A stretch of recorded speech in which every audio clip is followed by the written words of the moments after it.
Welcome to Hustle and Heart presents Get It Out. I'm your host, William Hustle, and I'm here with my co-host, Big Pat. Yep. What's going on, brother? Nothing much. Good to be here tonight, man. Been waiting a couple weeks now to get this one in. You know, this has been a fight for us to really get together and put this together. Today's episode is about fathers and sons. Like father, like sons isn't just the same. There's proof that sons will follow in their father's footsteps, whether they're absent or not. Men are more prone to a life of struggle when their fathers aren't around. What you think about that, Big Pat? I mean, absolutely. I agree with that. I think when, especially boys need their father. You know, it's and when there's a lack of a father, it usually just comes back onto us thinking that we're less than, or what's the reason we couldn't earn our father's love. And I think in a lot of ways, we're always wanting our father's acceptance. You know, we want to say, is my dad proud of me? Have I lived up to his expectations? Yeah, absolutely. I think without that guidance, without that male role model, there's something missed. I mean, you're at a loss. And you know, I had a father role model, but you know, so many of my friends didn't. All the love was really about the mom because that's who was there. Right. But you know, it just show how, you know, the struggle we both go through, man. But you know, in our different environment and different areas and everything, man, just the different experiences in different households. But yeah. Well, I mean, I think there's a lot of pressure in being a father. You know, it's it'll either make you work harder, or at times, if you're not doing the right things, it'll make you run from it. There's a heaviness we feel when we're wondering if we're worthy to raise our boys into men. You know, I mean, are we solid in our convictions and being a good role model for our kids? Do you feel that your mistakes have repeated themselves in some of your kids' lives? My karma. I call it my karma. But all I knew was the streets because that's what I chose when I was young. So I never regretted anything that I did because I chose to do everything that I did that, you know, put me in prison for 14 years. Right. So like I couldn't regret, because I mean I chose that, but I didn't know better, and I didn't use it as an excuse. But when I opened up and my mind and God just put me in another direction mentally, I just looked at everything I did and I was like, I mean, I'm half to blame because I didn't know to be able to show. And, you know, they followed in my footsteps, you know, man, and my son. I definitely can relate to that, just simply because years when I was on drugs, and the kids' earliest memories are of me and my ex-wife fighting, you know, because I mean, cocaine and just drinking myself and just leaving on Friday, not coming back till Sunday. But when there was turmoil in my life, that was when my kids struggled the most. And I think it's almost hard not to emulate some of the things your father does. I mean, I saw my dad drink to excess as a kid, but it was crazy because growing up, I knew that if I wanted my dad's acceptance, I had to pretty much just be his drinking buddy, you know, or otherwise, because since I've stopped drinking, we pretty much have a telephone relationship, because I mean, dude could put down 2 cases of beer still to this day. I don't drink anymore. But how does that affect you now? I've accepted it. But when my dad calls, I always pick up the phone because I know there'll be a day he won't be calling, you know, so I always have conversations with him. But I think you just have to take everything with, with a grain of salt. Certain things aren't going to change, but it doesn't mean you can't love your family and love your father. It just sometimes it just means that you're not always going to be in the same circle. Now, this a lot of these youth, and I mean,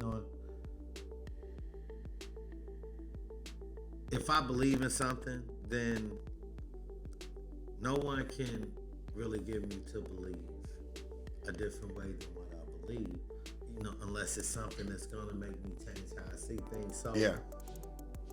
I never want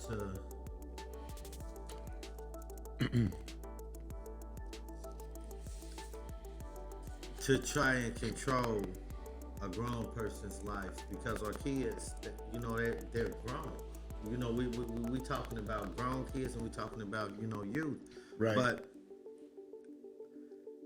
we can't control their life, but at the same time we can't allow their lives to affect our energy, because they're choosing to do things in the manner Right. that they want to do.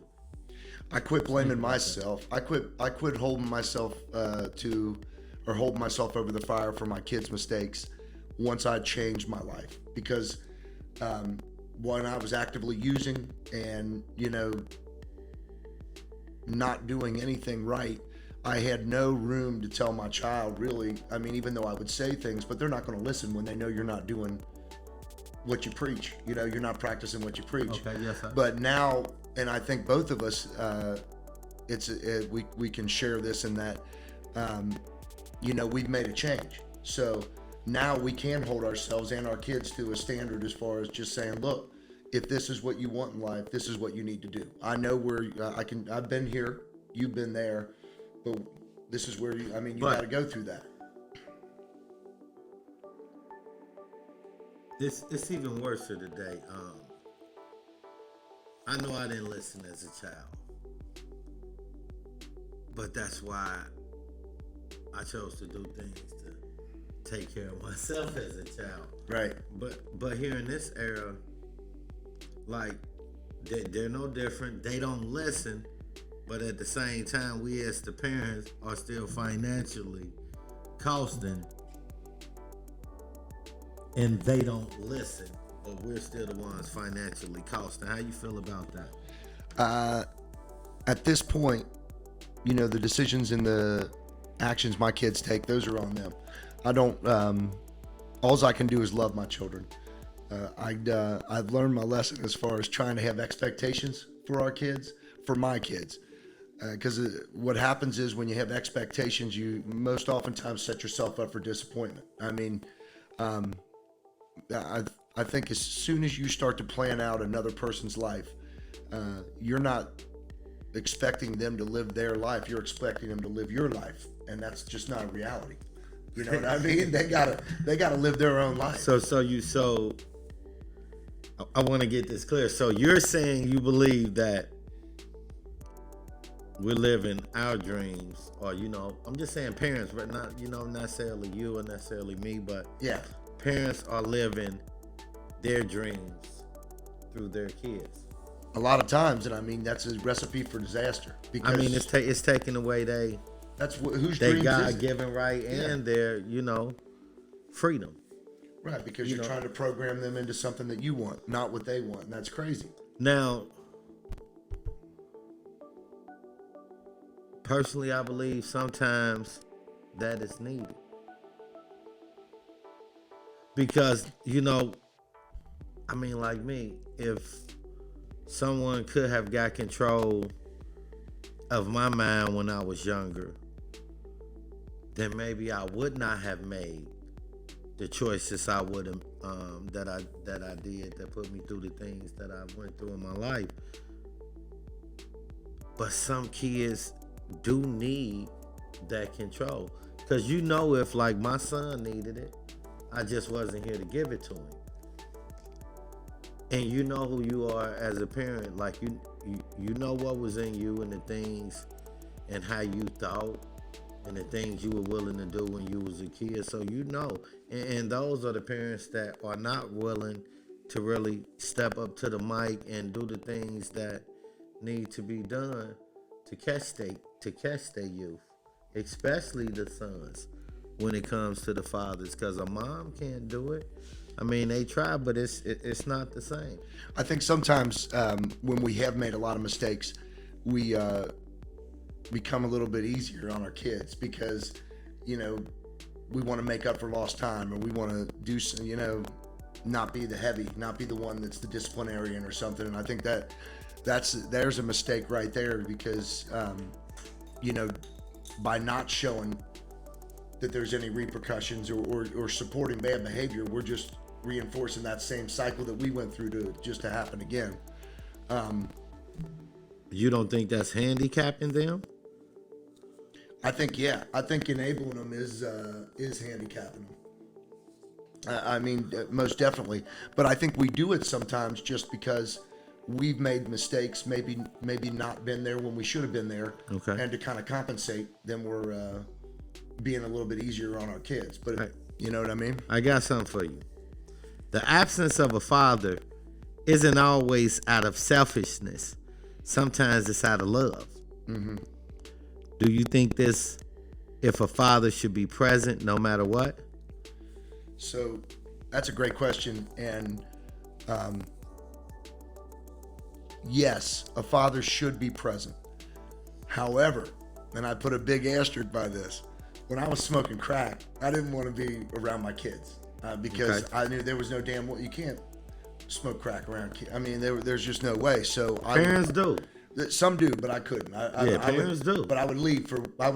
I'd go out. I'd get my paycheck on Friday, and I'd leave my ex-wife, and my kids would be at home, and I'd be gone all weekend. Just, I mean, and that happened for a while, and it cost me my marriage. But my overwhelming thought at that time was, what kind of person am I if I'm gonna do that shit around my kids? So that was my reasoning at that time. But looking back, and always, my boys are my best friends. I love them to death. Absolutely, a father needs to be in their son's life. We on the air. You gotta watch your language, Big Pat. You gotta watch the language. Sorry about that. Beat me out. But yeah, that's. I understand. Every father can be there for. I'm not holding no excuses. Like I said, I was the fault for going to prison, not being there for mine.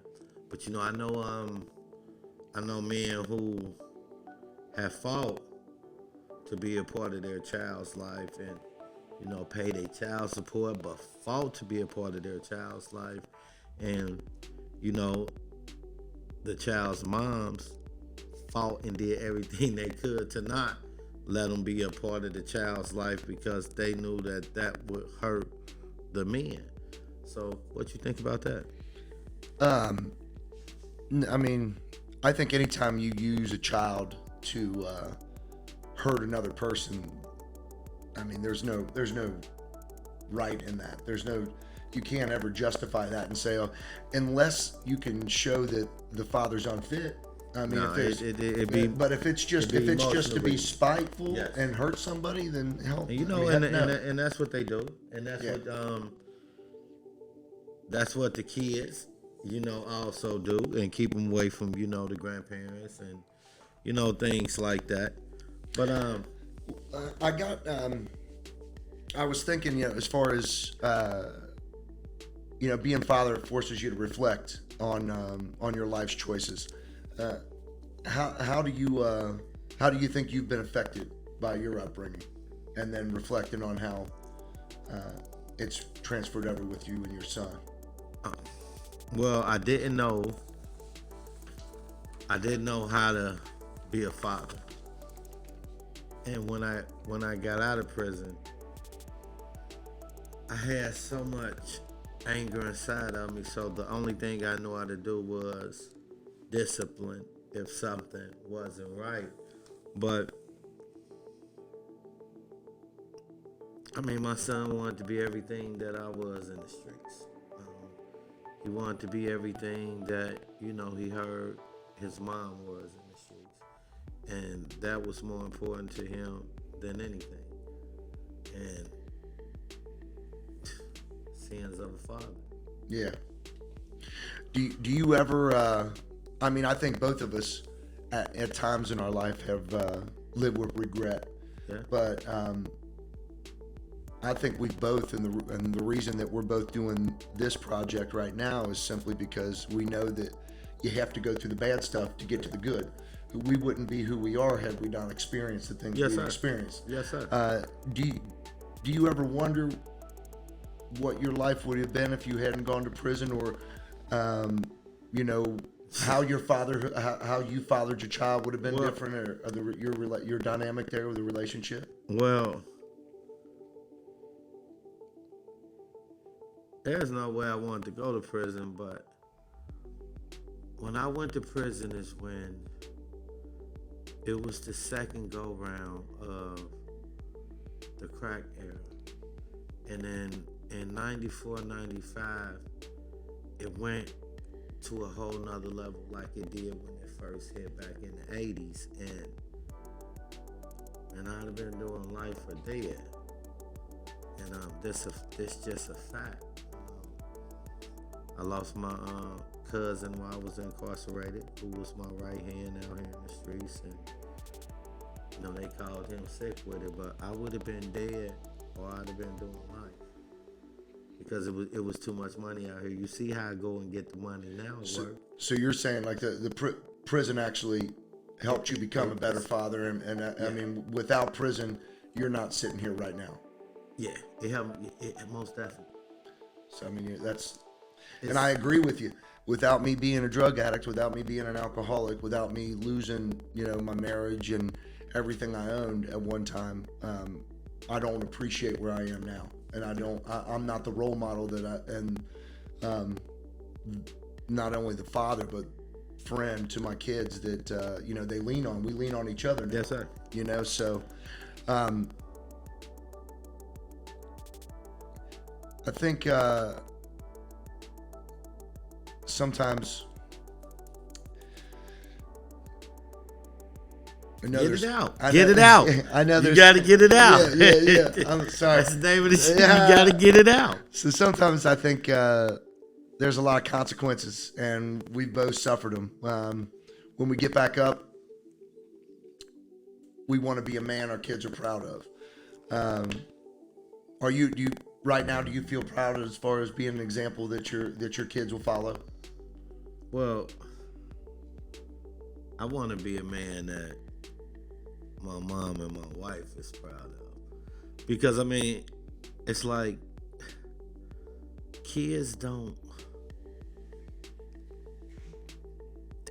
see it like that. They see that person that they with. They don't see the mom and dad when they get to that certain age. And my kid's grown, so it's hard for me to even think how and what I could have been if I could have raised them, because I chose a route where I knew it was a possibility that I wasn't. Yeah. So I only can really speak on grown kids. Right. But that's the thing about life, man. How you choosing to live now, because yesterday you could have been or done whatever. And if you made it through it, then it is about now. Today you can be whatever you choose to be.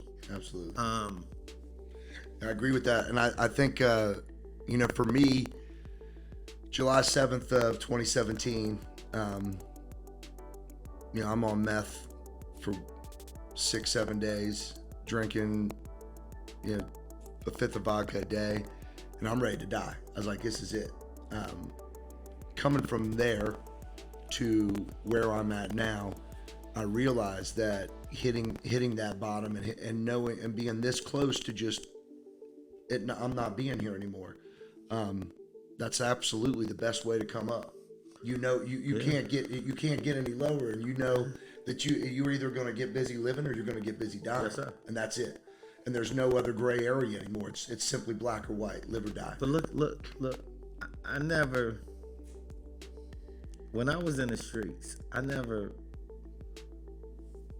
seem like, hey, I'm gonna make hundreds of thousands, and I just know I want to get money to live and to help and do for who I need to do for, Right. and that's all that matters. And to be sitting here every month, like, yo, man,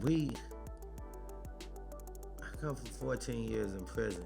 You come from where you were about to kill yourself, and now, man, we pay more in taxes than 99% of the people around us make in months.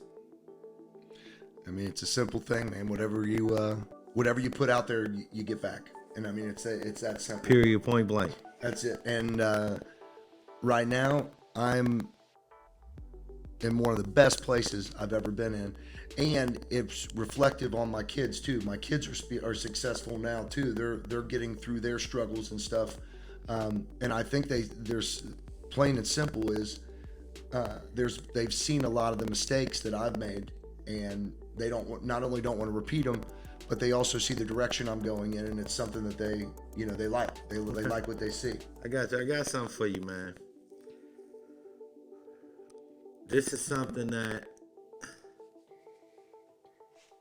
anyone that is making bad decisions in life and take full responsibility and be real with themselves and know that they're making bad decisions for their lives. This is something that I want them to understand, and I'm gonna get your point of view on it. I want them to learn that hitting rock bottom can sometimes be the best way up. But you can never hit rock bottom if you don't be real with yourself.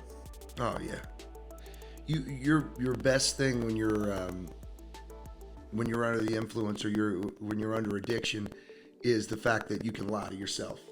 But there comes a point when you can't lie to yourself and you say, this isn't manageable anymore. My life is, there's no way that you can call this functioning. I think the big thing looking back, and I used to think, this is, I'll never be able to make it out of this stuff. This is, I'm never going to live up to my potential. I'm never going to be worthy of love. I'm never going to be a good father. And now nothing could be further from the truth. All that stuff I used to think. The key is love. You got to have enough love for yourself to change. Period. If you don't love you, nothing else will fall into place in life. And that's one of the biggest lessons I've not only learned on my own, but I preach to my children now as well. If you're not in love with yourself, then nothing else matters. You're building things on a bad foundation. And everyone has heard that growing up as a child, like, look, love yourself. It's the easiest thing, but it's the hardest thing for one to do, because we want that love from somebody else. We look outside ourselves for happiness. We look outside ourselves for gratification. Everything we need lies within. That's the simple truth. The only person that will hurt us in this life, really truly hurt us, is ourselves. And if when it comes down to it, anyone that comes at us with stuff, if we get hurt by them, we're allowing them to hurt us. I gotta tell this story, man. So Big Pat, here the past few days at work, Big Pat had went through like 12, 13 clients, and just could not get a deal done. And so, he just kept talking to me, and I'm like, look, it's gonna be okay, man. You just gotta keep pushing. He's like, oh, I know that. But inside, I'm laughing, because I'm like, brother, it's like this here. If you go through 50, you're gonna sell 25, 30. Right. So keep going through them. Yeah. But the blessings are great. Oh yeah. Everything's numbers. You got to keep going. The energy, and it's the energy. Yeah. Like, say, our energy, man, is so ridiculous, so crazy, and I think that comes from our rock bottoms. Absolutely. And acknowledging and wanting to do better. And when you want to do better, man, it's just a mindset, man. Everything is. And you be better. You're not going to let that negative thing of, oh, I should just give up. This isn't going to work. You don't ever let that get in there. It's going to get better on the next one. If it's not on the next one, it'll be the one after that. If it's not the one after that, it'll be that following one. And eventually you're going to be right. And this is one thing that we judge.